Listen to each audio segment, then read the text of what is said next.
houses in the foothills. We're gonna smile and wave our hands. Call everybody on the phone. Gather up the ones you love. 'Cause we're gonna swing and dance to the band. 'Cause it's been too long. 'Cause it's different now. 'Cause we don't know where we're gonna land. So grab yourself a chair. Hello, hello, hello, and welcome back to WNHH Community Radio. This is Arts Respond. I'm Lucy Gellman, and this is our collaboration with WNHH and the Arts Council of Greater New Haven. If you were listening, if you know this show, and if you do, thank you, whoever you are out there listening. But if you know this show, you know that we usually have different intro music, and I'm very excited that today you were coming in listening to Come Over to the Table. It's one of the newest pieces from the Moonshells out on their December 2021 album, right? Yeah. Earth. And today I have Brian Slattery and Maggie Shar, two members of the Moonshells. You may also know Brian as a local Hamdenite and arts editor at the New Haven Independent, which is the sister news outlet to WNHH. So Brian and Maggie, welcome to both of you. Thanks for having us. Totally. So today we're going to be talking about Earth, and we're also going to be talking about Screech Plank 2, not to be confused with Screech Plank 1, from the Moonshells. And also, I think we're going to talk about the fact that we are coming out of not one, but sort of 1.5, or I'm just going to say 2 topsy-turvy years at this point, because I've been in reporting counting the months, and first it was like 3 months, and then it was 6 months, and now we're at month 19. So I'm calling it 2 years, right? So let's get right into it, and I want to talk about Earth, and I'm wondering actually if you can contextualize for listeners a little bit. Can you give a little bit of background on the beautiful track that played us in? You want to go? Go. Oh, I'm going. Yeah. All right. Let's see. This was like a really early song that we wrote. We wrote it shortly after John Prine died. And as I recall, like, Maggie had sent like a little, like, most of the music is something that she had written, and she sent it to me, and then we started just going back and forth with it. I think I added like a little like musical interlude thing, and then we hashed out the and I know this because Brian and Maggie have talked to both of you about your songwriting process, but I'm wondering if you can talk about it because it is highly, highly collaborative and it involves technology. I think sometimes people think of songwriting as like something that still happens around a fire, which is beautiful and idyllic, but not true anymore. Yeah, I suspect a lot of people write songs the way that we do now. Like, instead of like hanging out in your living room, you just do it over email mostly. Just sending things back and forth. That was sort of a blessing in disguise, I guess, as we've always written songs like that. Well, in the short time that we've been doing that, and then when COVID happened and we couldn't get together, we were like, fine, we can keep writing songs. That's no problem. So yeah, it all happens over email. I was gonna say about that come over to the table song that I was gonna say it went the other way. So that's another thing that happens is perfect. That it's hard to remember who did what and how it started. I was gonna say you started it. No, you definitely did. I did? Totally. No recollection. I don't know if that's true, Brian. But I'll take the credit. Okay. Well, so let's bring people into. I would love to know more about and sort of to bring listeners into the process of Earth and Screech Plank 2. So last year, of course, the Moonshells released House of Air, and I think maybe at least in New Haven, some people may be most familiar with Ready, which is a wonderful track off of that. To which there was a very moving video, and I think that video. So it's people in the very early stages of COVID. We were all still in our houses, except for essential. So early. essential workers who, of course, could not be in their homes because they had to go out and do their job and Yeah, keep the rest of humanity going. But that was like March or April, if I'm correct, maybe that's May. right. No, it was March. Um, I actually looked at it recently for some random reason, and I was thinking like, oh my God, it was so early in all of it this. was Like, I think, so it was so early, and we yeah, really thought. I think that the Moonchills published something like "See you on the other side of this," and we really thought at that point that the other side would be like a couple months, and of course now we know, right? We have much more yes. context. But from House of Air, how did Earth and Screech Plank to take shape? I think once we decided that we were just going to keep writing things, um, it got pretty easy to sort of like keep that ball rolling along. Like one song led to two, which led to four, and then finally we kind of had like enough stuff um to record things. It was all kind of practical, I guess. Um, I think like a lot of musicians like had to figure out whether or not they were going to just wait the whole thing out or just keep doing what they're doing. And if the answer is the first one, then I mean, I think a lot of people have been waiting. Like they wait till they can tour again. They wait till that all of the clubs are open again and all of that. And it makes tons of sense to do it that way. But I think that like plenty of people, as we've seen, have decided to just keep making things. And as soon as it became sort of possible to record things again, then it's just a question of scheduling, like it always has been. And did both of you or either of you, I mean, so for some people, and Brian, you alluded to this, it was a time of crazy genesis. So Alex Burnett, she started a record label, which is pretty Totally, awesome. And we saw that with a lot of both New Haven artists and then I think artists on a 100%. national scale as well. So Yeah, did like both of Alex lapped you, us all, yeah, right? Like he was yeah, like, she yeah. was like, "Hi, I'm starting a record label, and here's a compilation with 20 people on it that I organized in 3 weeks." You're just Yeah, like, and then she did that 3 times. right, Yeah, right, right. right. And so for both of you, Maggie, I should say you're not local. I would love it if you were local. You are local as far as New England, but so you're not that far away. But did both of you find that this period was one of sort of creation? Yeah, I mean, I can answer that from just my personal experience. It was for me. It was a time of creation, and but also like woodshedding or just practicing, just like spending hours with my computer, just like playing along to videos or learning things. It was a lot of learning and like taking in for me, and then for me it was more that, and then there was this outlet with the Moonshells to be able to write and record. Definitely informed by some of the intaking I was doing. And Yeah, how long did it take, Brian? I know you have told me this in the past, but how long did it take for y'all to find a way to be in space together? To share space together? Because there was a minute there where, unless you were a doctor and you had to go into work, or you were an essential employee somewhere, you really didn't want to be around other people. I remember pretty vividly. So Maggie and I didn't. We see each other on a fairly regular basis. Um, and then when the weather got warmer, it was Memorial Day weekend.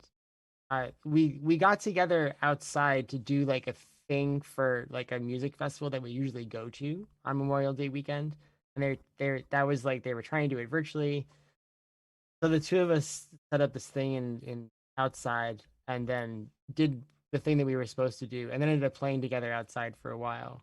And I kind of this turned out to be a bit of a defining moment of the pandemic for me because I vividly remember saying like we sort of agreed that we needed to keep getting together somehow. I vividly remember saying like I'm not going to be mad if you kill me.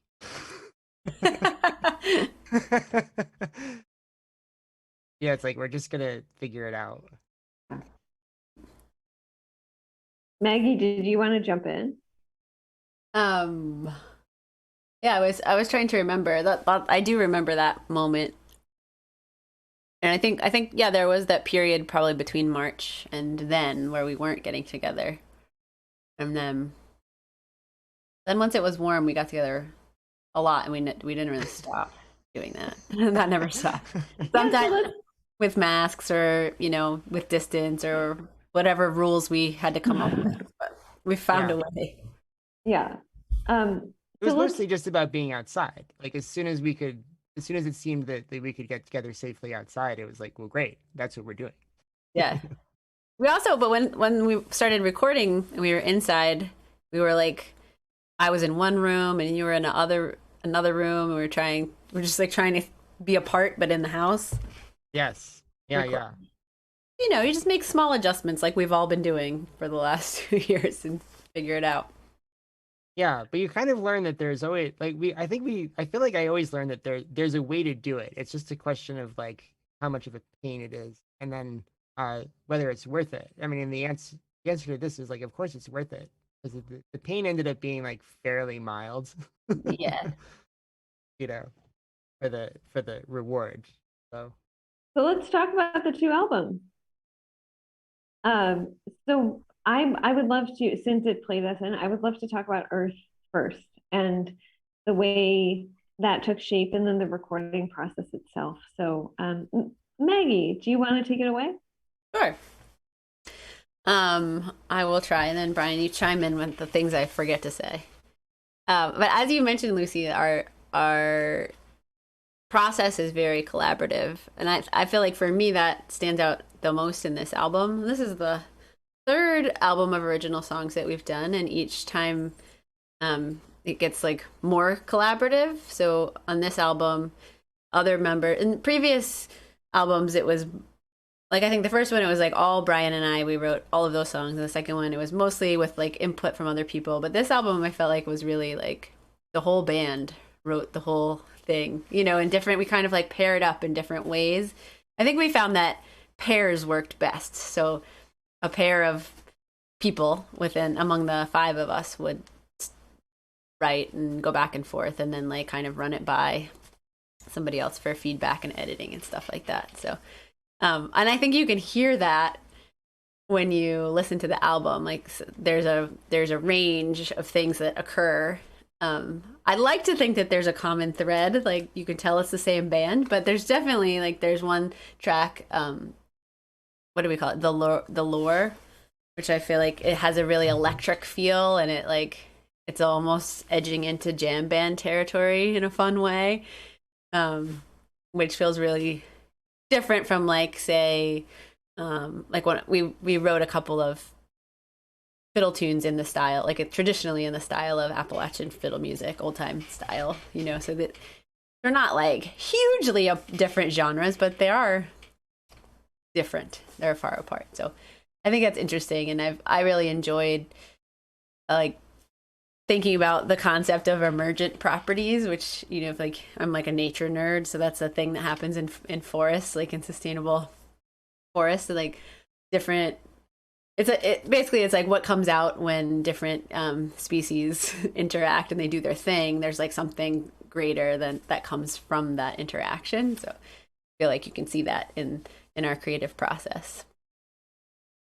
And I do just want to shout out Maggie, since you mentioned the five of you. I do want to mention that in addition to you and Brian, and tell me if I get any of this wrong, but it's Laura Morawski, Molly Merritt, and Charlie Shaw. Yeah. So those are also presences that you will be hearing when you listen to and support and buy this album, and Screech Blank too, which we'll talk about. But Brian, hop in. No, I mean, I don't have that much to add. I feel like Maggie covered it really well. I think that I mean, I always tell the people in the band, and I usually tell other people as well when they ask like how the project is going, that like I can't I can't even like play on my own the kinds of things that I'm able to play with the band. And I think that goes down to like even just like performing. Like I play really well when I'm playing with them, because I feel that same sense of like everybody is contributing. And like that's the way a good band is supposed to work, right? It's like more than the sum of its parts. but it's cool that that dynamic translates even to the sort of like slower, more deliberative processes of like writing the songs and recording them. Like we're able to get like a we're able to get a sound that I know I can't make on my own. Yeah. Like I Yeah. know I can't do it. And then it with the band it's like pretty effortless most of the time and like is getting easier and easier, you know, as we And get better. and so as you're working on Earth, you're also working on this string band album. So first of all, for Yeah. listeners who don't know, can you explain what a string band album is? I think you should do that one, Mike. Okay. Well, it can be a lot of things, but in this case, Screech Plink 2 is an album of. We actually, well, I guess I should start with Screech Plink 1, which is both of them are albums of fiddle tunes, which meaning they're all instrumental and they're all in the style of like Appalachian string band music. Um, guitar, banjo, fiddles, and a bass, an upright bass. And so the first one was mostly traditional tunes, like, old, very old ones. And this album is all from contemporary old time players, like people who are still living and still writing tunes in the style of the tradition. So we I would say we know most of the people who wrote the tunes. So is that true, Yeah. Brian? Yeah, Yeah. if not all of them. Totally. The only one I don't know is the guy who wrote Salt Spring. I don't know him. Uh-huh. But Other we than know that, people who know him. it's true. Yeah, I mean it's the step back that we should probably take is that that's how we all met. Like Yes. we met playing fiddle music, which we did together for like years. Um and I didn't for some reason it didn't really occur to us to be a band. We were just sort of like friends who constantly hung out with each other and played. And then we had like a friend in common who was listening to us a couple of years ago and was just like, it's really stupid that you're not a band. Like you're you've developed a sound together that doesn't sound like anybody else. You play really well together. You keep playing together. Like, come on. And like some switch got flipped all of a sudden. Then, ta-da, we were a band. Uh, we can thank her mostly for our creation. And oh, Maggie, hop in, please. Yeah, I'm glad you said that, Brian, because it does feel like the Screech Blank albums are like it feels like visiting home. Like we just like come back to this place where we started and that we always visit. It's like and it's like so comfortable and easy to do that. So I'm gonna be transparent because I know your listeners can't see that. I made a face when you said that we were working on the Screech Plank album, and I would say it's like wasn't much work because we have years and years of literally hours and hours and hours just playing this same fiddle tunes over and over and over and over, just for fun. So we just like come to that naturally and easily. Like one fun way to put it is that the Earth took us like months to make, and Yeah. Screech Plank 2 took us about 5 hours. I would say about 8 hours. Yeah, but it's like really easy. It was just like schedule a day and then we just get together and just play and play and play, and then you just pick the ones that like sound good. And they play the same tune 2 or 3 times. In some cases it really was once. And we're just like, great, done. Like it's like you say, it's because we've had like 5 years of practice. So it should be that easy at that point. And do you feel like I was talking to a cellist who is in the classical tradition, so different. And yet he and I were talking about how he took all of these very small things for granted. And then all of a sudden they were taken away from him and he was like, oh, okay. Do you feel like the pandemic has changed the nature and feeling behind jam sessions? Because I feel like before it wasn't uncommon. And I feel like we're lucky in New Haven, but also in New England in this region, that I feel like before jam sessions were popping up sort of all over. And if you wanted something that filled that need, it was there. And now it's less common. It's more common than it was probably 5 or 6 months ago. but it's still less common because all of a sudden now you have these questions of, is it safe? Do I need to be wearing a mask? If I have littles at home, are they going to be protected? People are asking these really important questions. And so I'm interested in knowing, has it changed? Like, do you feel that something has shifted when you get together and you all jam? Around here locally, that conversation is like we're totally in the middle of that conversation. I think that the way that we've figured it out is that we instead of everybody getting together at once and having it be very easy to do, there's been a lot of like sort of like tandem scheduling things. He's like you figure out like okay, like maybe like five of us can get together, and maybe three of us can get together, maybe. Um, and it's in some ways it has been awkward because there's a lot of like social things to navigate. It's like it's but at this and it's like annoying because it's more scheduling and I hate scheduling.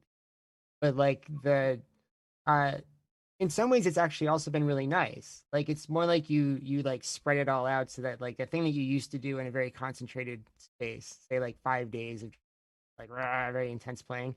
Instead, you've like spaced it out over like a couple of months where you like visit and visit and visit and visit. And in some ways, it's kind of lovely. It's the smaller numbers can be nice, but it has changed, and I don't, especially like in the winter.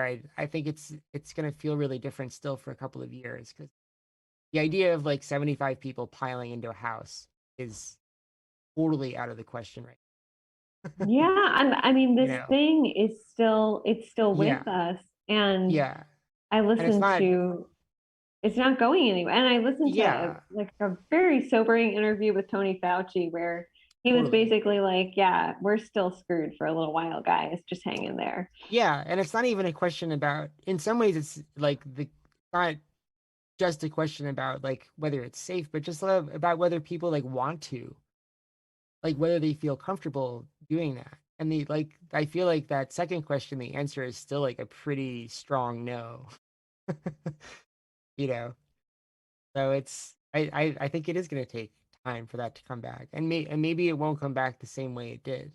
But I think it's also important to separate like the logistics of all of that from the bigger question of like how's the music doing? Like the music is fine, the people are fine. It just needs to happen in a different way, you know. Yeah. Maggie, I saw that you were about to hop in. I was thinking about how it might just become seasonally different, where like those larger jams and gatherings will happen when it's warm and we can be outside. And then we sort of go back into our little sequestered corners for the winter and then come back in the summer and it's this great joyful reunion. Yeah, I definitely feel like like the cello player that you were talking about, like you notice what you don't have anymore. And I was recently at a music gathering in West Virginia, and there was some.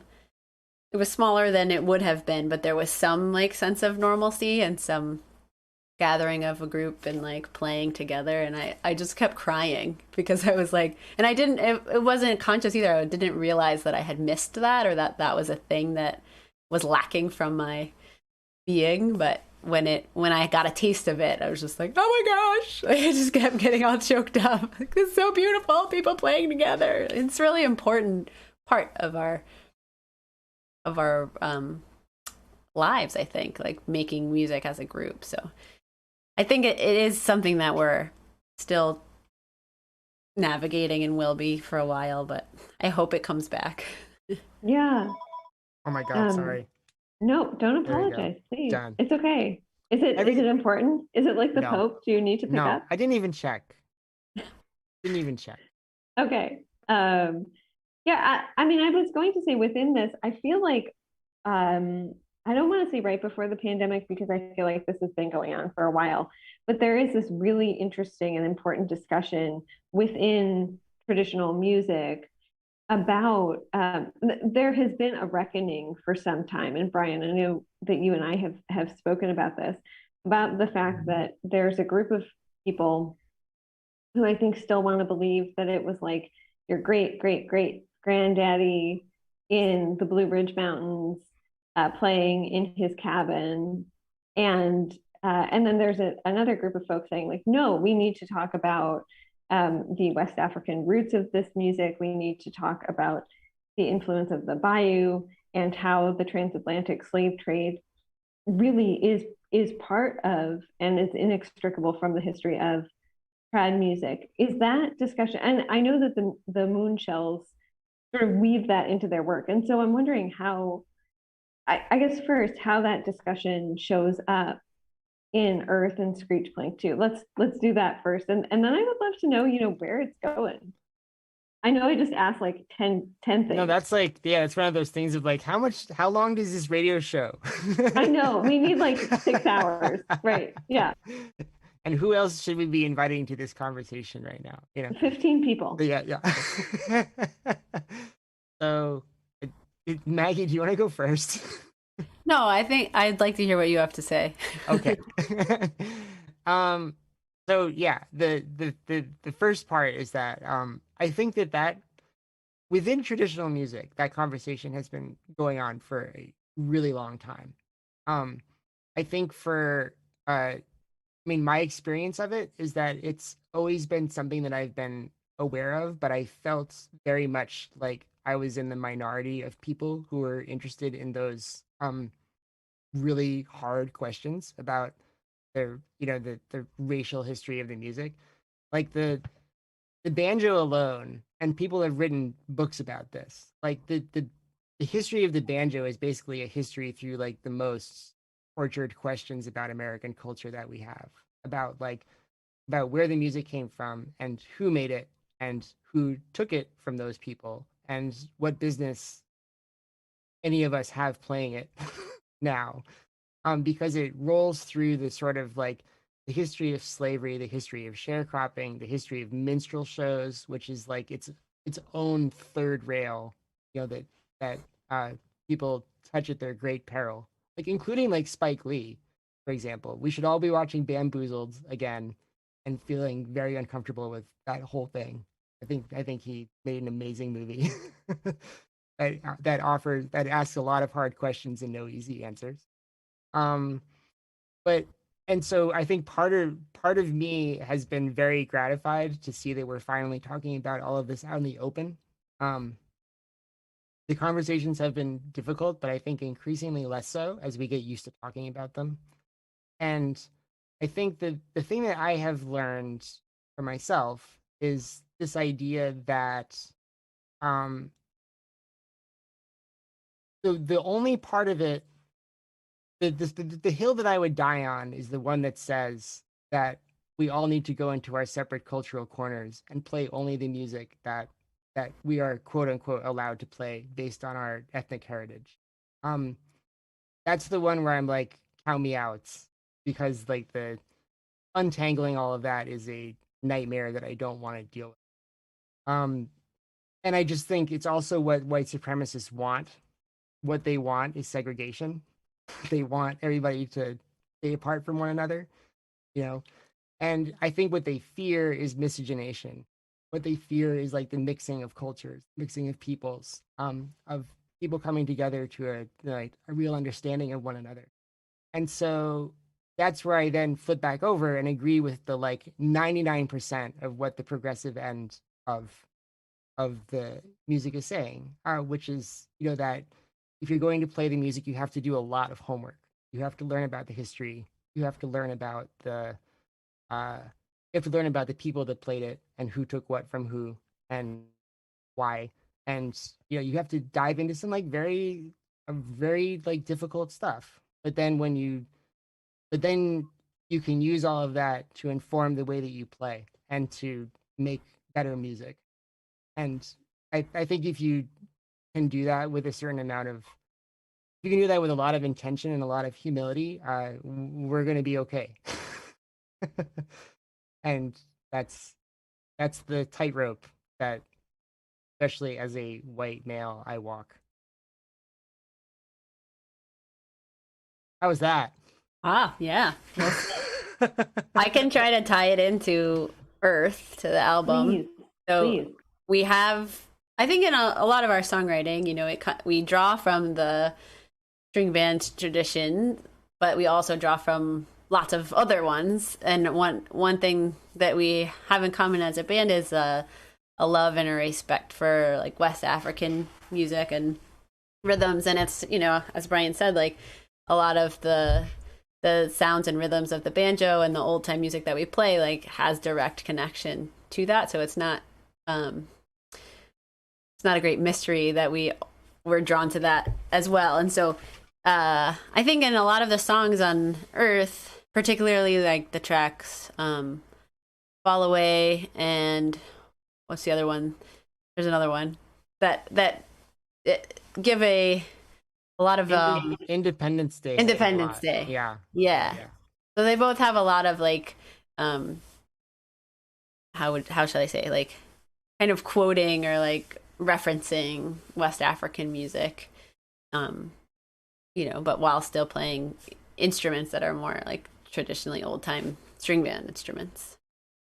We kind of try to bring all that in with other things too. Like there's some, what else is in the mix? Some Cajun stuff and a little bit of like Eastern European klezmery things come through Brian a lot through that fiddle. Yeah. Yeah. Brian, did you want to add anything? No, I think that I think we did okay. Yeah. Well, so but it is like, I mean, it is like a very much an ongoing conversation. Yeah. It's not just, it both within the bands and also within like the broader culture. And I have to say that like I think that like the conversation that's happening within the traditional music community is mirrors the broader conversation, but I think it's actually going better. Like, because I think that I would agree. Yeah, I think that like because I think most people have the same end goal is that you want to be able to play music together, and it's like this very like simple and like pretty like overwhelmingly positive goal that we all want to reach.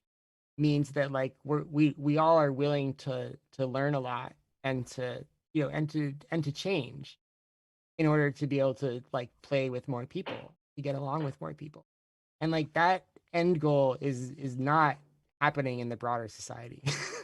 No, and it's not, I mean, this is like going back to the fact that I was talking to a cellist earlier this week.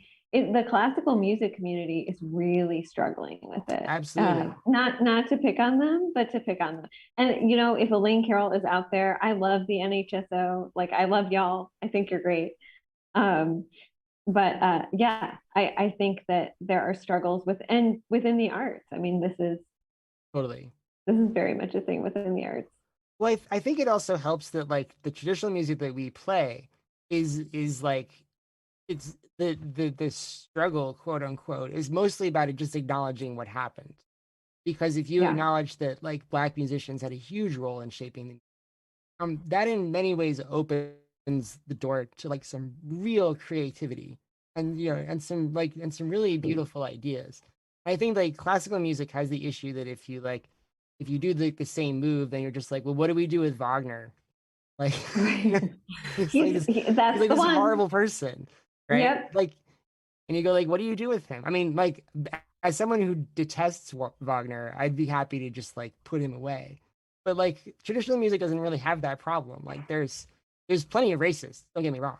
But like it's easy to separate like the music from the people and to sort of like edit it in a way that like you can't just edit the ring cycle. You can't like pick and choose among Wagner's things the way that you can pick and choose among traditional music, because like the question is like who owns the tunes, who owns the rhythm. It's such a more nebulous idea. Yeah. That's kind of like the nature of folk music, right? Is like it in order to keep living, it has to, in my opinion, there are traditionalists who might disagree with me, but I think in order for it to keep living, it has to keep evolving, and it gets passed down and passed down and passed down, and hopefully in that passing it updates to match like the current consciousness and reality, and like which means kind of weeding out the things that like are harmful, that are racist, that are no longer like part of our how we want to be in the world. So Yeah, no, I think that's true. So I also wanted to ask, what is this? And sure, feel free to talk about, what you're hoping for listeners, blah, blah, blah. But that's actually not that interesting to me. Um, so I'm interested in knowing, what is this music doing for you during this time when, and when we were still off mic, I was talking to Brian a little bit about a CD review he ran recently for the artist Chesky, who released an album where I'm pretty sure if you are out there and you listen to this album, which you absolutely should, and you do not cry, like please check your humanity. It is just it is one of those albums that will bring you to your knees. And yet we're living in this time when I think there's been this sense of like forward propulsion, and people just want to get back to like capitalism and life and things largely as they were before, after we've had this huge amount of death that is still happening, and this big pause, and there's been no like dedicated moment for breathing and for stopping and for taking stock.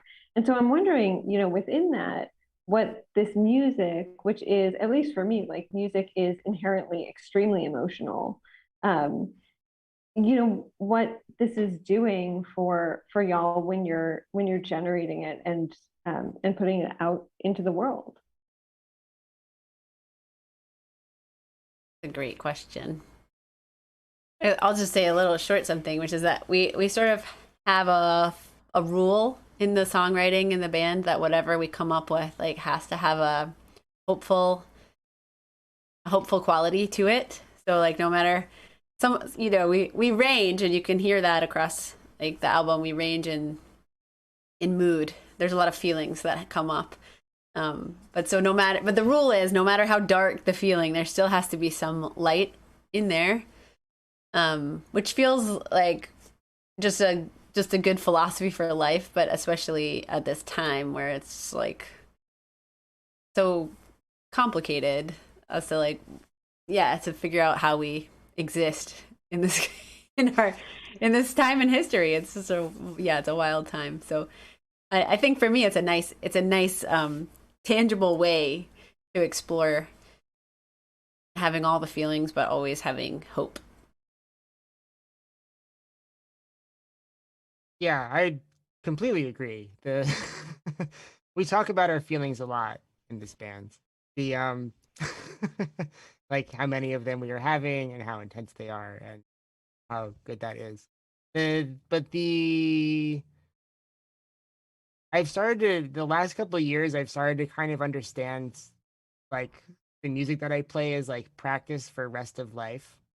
Like there's a sense of like these lessons that you learn in kindergarten that are pretty easy to explain but very difficult to actually practice are things that as a musician you have to practice a lot. There's the whole like listen before you talk. Do a lot more listening than you do talking. you know uh be intentional, be aware of what's going on around you, all of these like kind of like fundamental things um that turn out to be hard to do. uh Music like helps me do it. uh like in my job as a journalist and just like as a person going to the store. And it's like I'm not sure what I would do without it, to be honest. Like it's the thing that got me through the last years and 5 years. Really all the years when it comes down to it.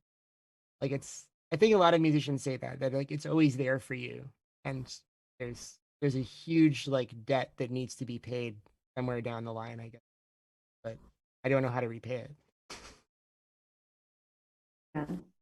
And what are what are these album? How are these albums feeding you right now? Like now that they're out, you birthed them, they're ready.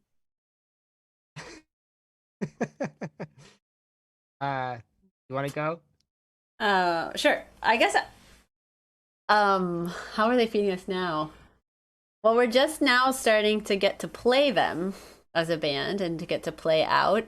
I feel like we've had maybe 3 shows where we were like actually maybe 3 or 4 where we were actually playing songs from the album. We have an interesting process where like most bands will write songs and play them for years and then record them, but we record them and write them at the same time. Like they become like the process of recording is also the process of writing. You know, we like lay a track down and be like, now what should happen? Oh, how about this? Now what should happen? And then we have to learn the songs as a band and then play them out. So we sort of have this reverse thing. So we've just started playing them and it's really fun to watch them come to life, where we're actually all 5 in the same place playing together. So it's serving me at the like on the emotional level, like I talked about the hope and all that stuff, but also just like kind of intellectually I feel like it's hard. It's like the rhythms are complicated, there's a lot of lyrics to remember, and it's such a great thing as an adult to keep, like I feel like this band does that for me. Like I'm always on the edge of what I can actually do well. So there's always this like, oh God, am I gonna get, there's like a tension there, but that keeps me really interested and like feeling alive and like I'm growing. So that's what it's doing for me. Yeah, same here. There's nothing better than feeling like I've been playing music since I was 3 years old. I'm 46, and there are times where I'm playing in this band and I'm just like I am barely hanging on to all of this. Like, and there's something like very exciting about that. Like it's fun to sort of like not be good at it. Well, okay, I would quibble with the not being good at it because to my untrained pleb ears, you're doing great. Um, just putting it out there. But I do want to ask, Brian, especially, there's this really like unself-conscious way in which you sing, not just on this, but on I think the very first time I saw you perform was with Dr. Catterall's cadre of clairvoyant claptraps, uh, which was a long time ago because both of us are older than we used to be. I know, And I know, we're ancient people. and and is that part of it? Sort of the just like Yeah, actually, like for what it's worth, like figuring out how to sing in a way that people want to listen to was a very self-conscious process that I figured out after I met you. Like, before I met you. Like, but there's decades of like singing in ways that people didn't really want to hear before I figured out what to do with this like sort of unusual voice that I have. Um Yeah, yeah. But yes, I think that the ultimate goal now is to like, be able to there's a kind of like double thing going on of like both feeling like feeling like it's all very effortless and that you're just kind of like doing the thing. But at the same time there's a lot of intention. Like I've started to think of it as that like I play like the sound that I want to hear. So that like the intention is just like, well, now I want to hear this, so you can play it. Now I want to hear this, so I can play it. And it actually kind of like helps me remember what I'm supposed to be doing. Like if I know the song really well, I'm like, now is when the lyrics happen, so I have to make them. That kind of thing. But yeah, it's it's uh it's really great to like feel like I keep growing the way that Maggie says. Like I've started to think of it that it's gonna take about like 1,000 years to get really good at this. And then like, I have a few decades left. So, we'll see how far we get. yeah. Maggie, I have one more question, but did you want to hop in? No? Nope. Okay. You were, I couldn't tell if you were like, going to say something. That's the problem with Zoom. It's easier in some ways, it's much easier when you're in a radio studio and you're sharing space together. But I also don't want to breathe all up on both of you. So all my respiratory droplets in one place. So I love asking musicians, and this is probably a question that the musicians get tired of, but I love asking them what they're listening to, when they're not making their own music, what they're listening to. That's a great question. I think that's a great question. Should I go first since I just said that's a great question? Okay, yeah. So very recently I decided I was going to sort of I'm one of those people where I'm like a dilettante. I'm just like, oh, I'm gonna go listen to this and then it's like all over the place. Um so very recently I just posted a thing on Facebook saying like, tell me your favorite hip hop albums from the last 3 years, because I realized that I didn't really know very much of it, aside from like a handful of albums. So I've been working my way through that thread. Um and it's great. It's great. I feel like um there's like a dozen albums in there that I'm like really psyched about that I would never have been able to learn about otherwise. And yeah, so that's where I am right now. I'm in like contemporary hip hop land. Using Contemporary social indie hip hop. media, yeah, and using social media for good instead of evil. I appreciate that. 100%. Like that's what it's great for, right? It's things like Yeah, that. It's like, just tell me what I should listen to, and then you get this long list, and you're like, cool, I'm set up for months. yeah. Maggie, what about you? I what am I listening to? Had the privilege of playing at the Green River Festival, which is a festival in my neck of the woods over the summer, and that was the first like festival in a long time because of COVID that I'd been to, and I got to hear all these different bands, and I was like, this is why it's so important, because you find new music. So I've been listening to lots of the bands that I saw that weekend since then. Particularly, I've been really enjoying Valerie June. She's so like mystical, sparkly, interesting, interesting character. And Bonnie Light Horseman, I'm loving. They have a new album. And what else from that weekend? John Batiste. Like all three of those people performed that weekend and captivated me in a way that I hadn't felt in a really long time. So I keep listening to their stuff since then. And then I'm always listening to, and I always avoid this answer, but I'm just gonna give it to you because it just feels like my little secret. But I listen to a lot of like kirtan music, like Sanskrit chanting. Krishna Das, my guy. I love that guy. I knew your secret. Well, there's not a lot you don't know, Brian. Yeah, but now like our 10 listeners also know her secret, exactly. So. We're all in the know. We're all in the. I don't think that's a dirty, like a bad secret. No, it's okay. It's okay. No, I think it's great. No, that stuff is great. It's great. It's great. Yeah. It really works for me. Yeah, I think finding what works for you, especially within me, like I don't know what our world would be without music, which is a very like simple way of saying something that could be another 6 or 7 hour show. But I want to ask both of you. My guests today on Arts Respond on WNHH Community Radio have been Brian Slattery and Maggie Shar, and we are talking about Earth and Screech Plank 2, which is different than Screech Plank 1, which you should also listen to, from the Moonshells, of which they are both musicians and members. How can people find the Moonshells if they haven't already, and how can they stream, support, download, give you money, all the good things that that we should do with local artists, with local and independent artists? You can find us in all the places you can find all the good local independent artists. So we have a website, themoonshells.com, and we're on Spotify, we're on iTunes, but the most supportive thing is Bandcamp, where all of our albums are available for download. Like a whole other radio episode is about why, like, how is it possible that Bandcamp isn't the industry standard, because it works great. It's great for it seems to be great for everybody, and it's I feel like they're like they're an organization we're supporting, Like Yeah. they take a very small and very reasonable cut of the proceeds that you get from an album.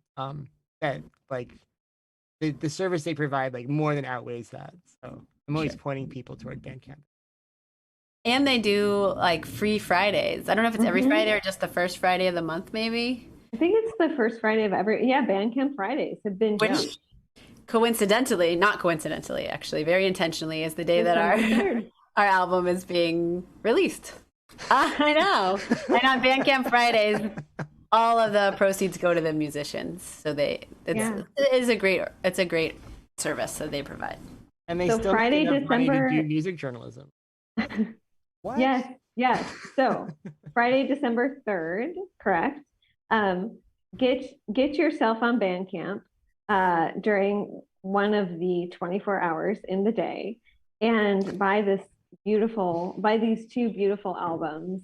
I highly, highly recommend it.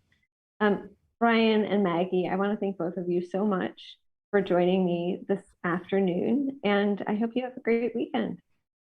Thanks You so much too. for having us. Yeah, And thanks. I want to thank Harry Droz, who is the magical man making everything happen. He has just been amazing. He was amazing before the pandemic, and he has continued to just be amazing and keep WNHH afloat. So Harry, thank you. And can you play us out with some Moonchills, please?